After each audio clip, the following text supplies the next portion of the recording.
do you feel it's, I don't know if responsibility is the right word, or the responsibility of those who are more privileged in the queer community to help uplift those who might not have the same opportunities and support that community in that way and also learn from that community in that way? I didn't put you up to that question, but you know I fucking love that question.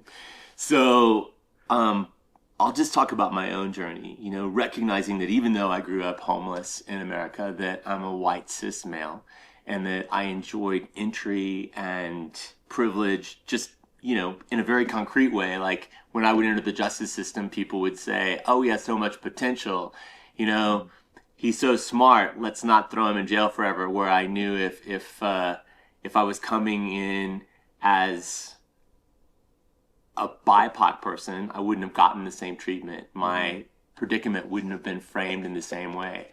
So I know that I've experienced privilege and I've had access and economic mobility to go from having no money to having resources. And so that internally has been churning in me since I was, in my early 20s and started finding ways to get those resources.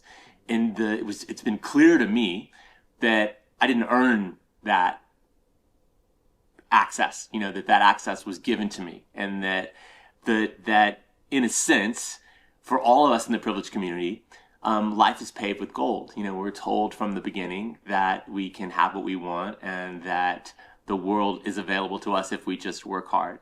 And I think what we don't understand often as people who grow up in privilege, steeped, soaking in privilege, is that that's not the experience of BIPOC folks. That's not the experience of queer folks living in Africa.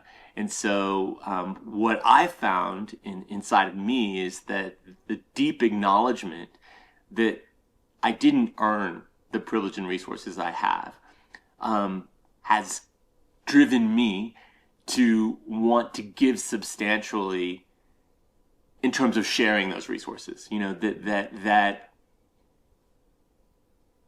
I don't want to say this because this sounds quite strong, but I would say that it's kind of like stolen money. That there is no reason why I should have the bank account, the car, the house that I have, and someone who is of,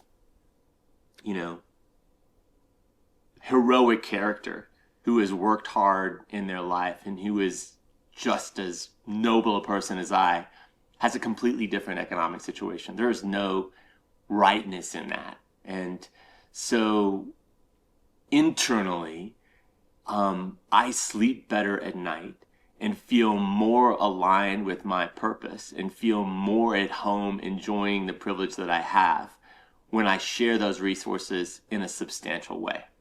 So short answer, yes, I feel like not only the LGBT community in the West, but all people that enjoy privilege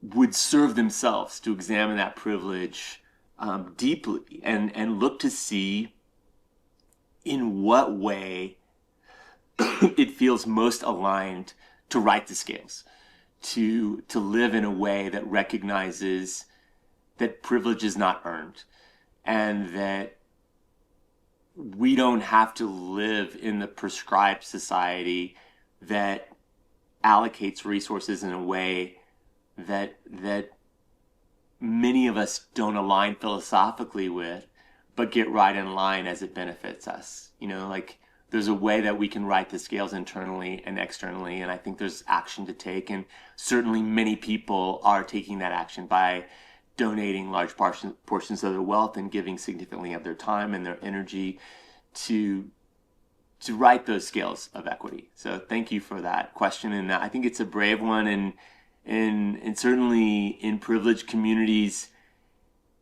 it's one that people shy away from, because in privileged communities we both want there to be equity, and also we're attached to all the privilege we have. We like it. It's comfortable. It's great.